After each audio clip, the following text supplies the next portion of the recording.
Hi, I'm Bonnie Egenton, Marketing Director with Ranger Industries, and I'm here with Debbie Tlach, and I'm an artist and a photographer here at Ranger.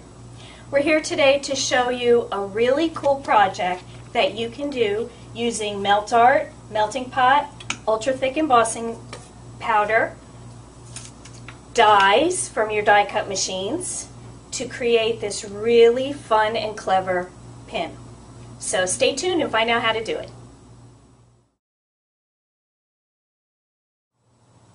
We're going to use the melting pot to heat up ultra-thick embossing powder. We affectionately call it UD. We're going to use the clear embossing powder in conjunction with the white, and we're going to use heated inks.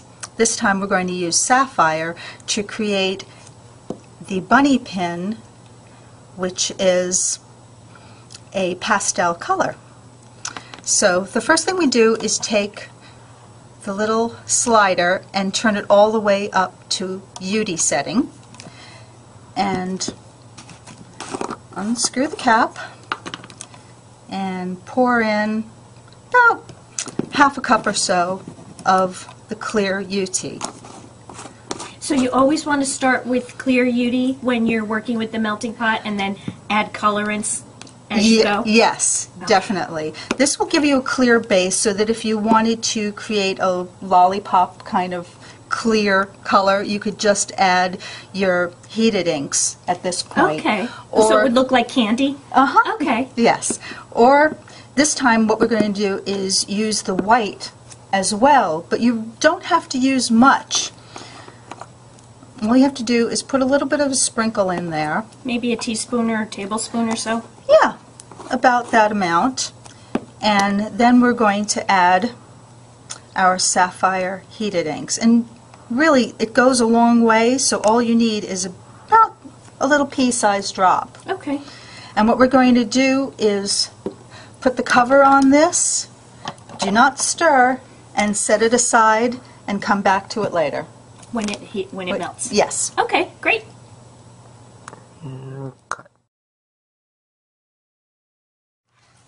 To create the bunny shape, we use the Sizzix Tim Holtz Alterations die and cut the shape from craft foam. Oh, wow. I would have never thought of that. So how thick of the craft foam did you use? This is a 1/4 inch, but you can try different sizes. Okay, great. And what I did after that was take the bow shape and just adhere it to the top with Studio Multimedium in matte. Okay. You just let that dry, and then what I used was mold and pour to create a mold. So mold and pour is a 2-part molding compound that when you mix equal parts of each of the molding compound pieces and press an item into it, let it set, which takes about, what, 5 to 10 minutes? Yeah. And then you have a reusable mold for UD, beeswax, other meltable items. Yes. Cool. And cut. We'll just take the top off, and this has been stirred already. Mm-hmm. And let me just pour it right into the mold. We're just going to pour slowly. Such a pretty color. And let it seep into the area. Just pull it straight up again and pull it off. That's easy enough. Now I have a question on the heated inks that you use to colorize the UD. Yes. Could I use any kind of like dye re-inker for stamping ink? No, this is specially made to work with heat. If you put the dye re-inker in there, it would sputter, and yeah, it would Okay. be good. Good to know. Very good to know. Thanks. After a few minutes, we want to test to see if the UD is cool and set up. We'll use our spatula, we never use our fingers, and just tap on the back of the UD.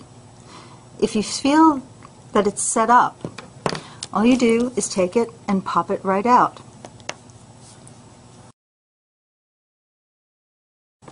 That looks so nice. And now we're just going to give it a finishing touch by colorizing it with vintage patinas. And we're going to use jade. And what we do is just shake it up. You'll hear the little mixing ball in there. And what we'll do is squirt it out right onto our craft sheet. And what we're using here is a small little piece of Ink Essentials cut and dry foam. And we're going to just tap it and then tap right onto the little bow to give it a little color. Wow, that really makes it pop. Let's talk a little bit about these vintage patinas because they were brand new for CHA and people are so excited about them. The patinas were designed to work on metal, which is their primary function, but we've all discovered that it works great to colorize other surfaces too, including UD. Yes. That's awesome. Beautiful. Love it. So you can actually make a rainbow of pastels with all of the heated inks. Wow, that's great. I just love the colors, especially for spring and Easter. But if I wanted brighter or deeper colors, how could I do that? Well, all you would have to do is use a little bit more of the heated ink and a little bit less of the white. Okay, so really the sky's the limit as to how many colors and the tones of colors that you can get with these heated inks. Absolutely. That's wonderful. And this is